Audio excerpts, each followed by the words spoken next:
Hi, I'm Roxy Monroe with KidLit TV. We're here at TLA in Austin, Texas, and I'm with MarcyKate. Yes, I haven't made a mistake this time. MarcyKate Connolly. By the way, that was a gorgeous trailer. Really fabulous.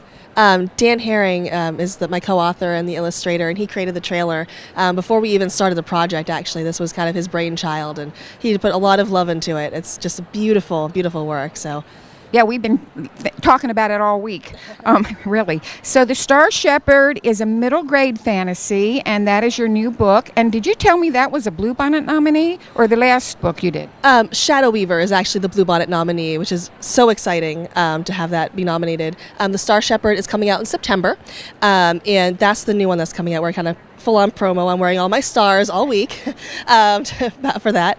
And it's just, we're so excited about this book. It's about a world where when the world was first formed, everything was dark and full of these dark creatures.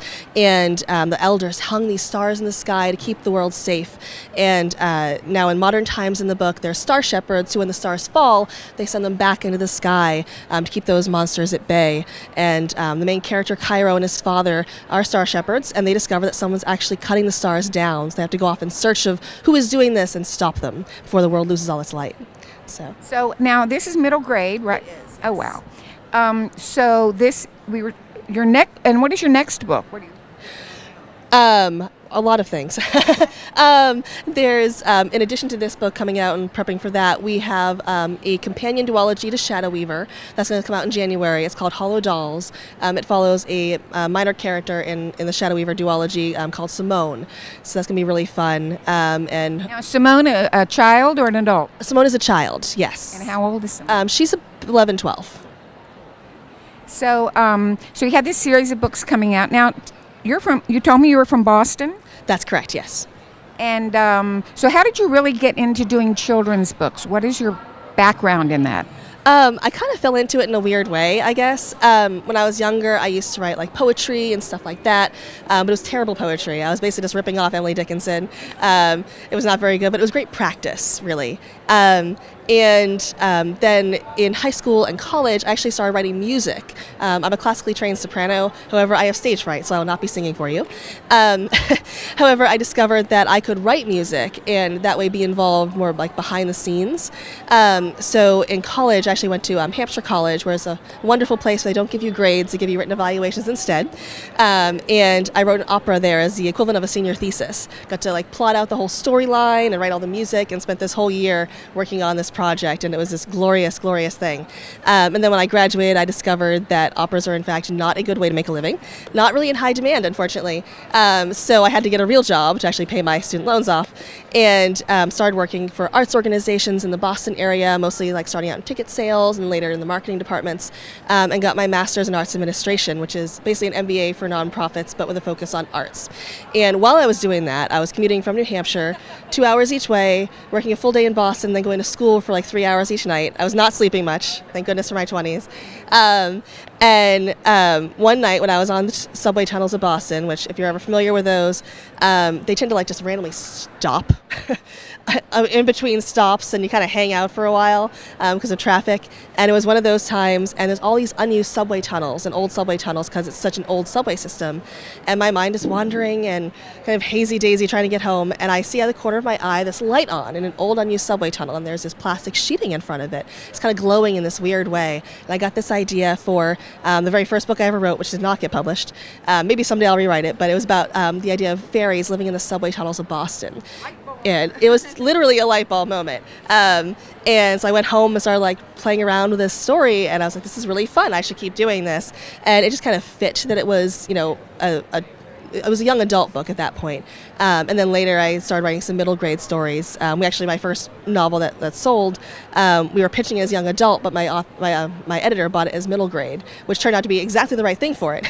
We just hadn't realized it. So kind of fell into it, but I love writing for middle grade in particular. It's such a wonderful age. And for me, it was like a critical time when I was a reader for books too. So it's really an honor and a privilege to write for children that age. Actually, I want to segue in. You segued right into the perfect question. Do you have a story from your childhood or a particular library or librarian that influenced you or was important in a good or bad way?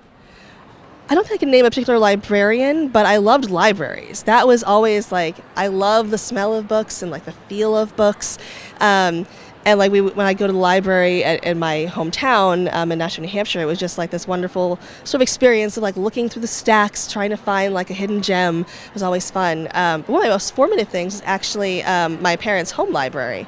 I've always been heavily influenced by fairy tales, and my parents had these built-in bookshelves in the living room, and they had this huge, at least it seemed huge at the time, probably was only like 5 or 6 books, but seemed gigantic when I was like 7.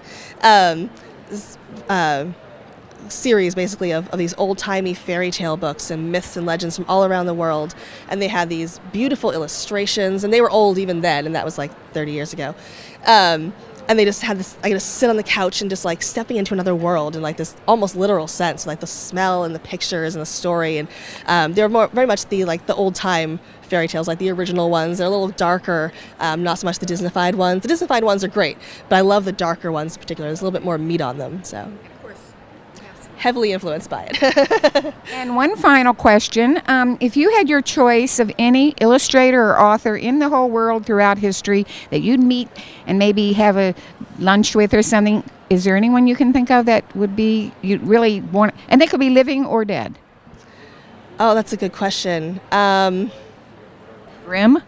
I know, that would be, well, see, they more collected than wrote them, I guess, but yeah, that would be very interesting to hear their stories. Of course, you'd have to speak another language. I would. That would be a problem. I think actually probably a tie between Jane Austen and Edgar Allan Poe, because I also just love Jane Austen's work because she's so delightfully snarky and like this was wonderful, polite way. And I would love to ask Edgar Allan Poe what happened. Like, what happened with this mystery about how he died?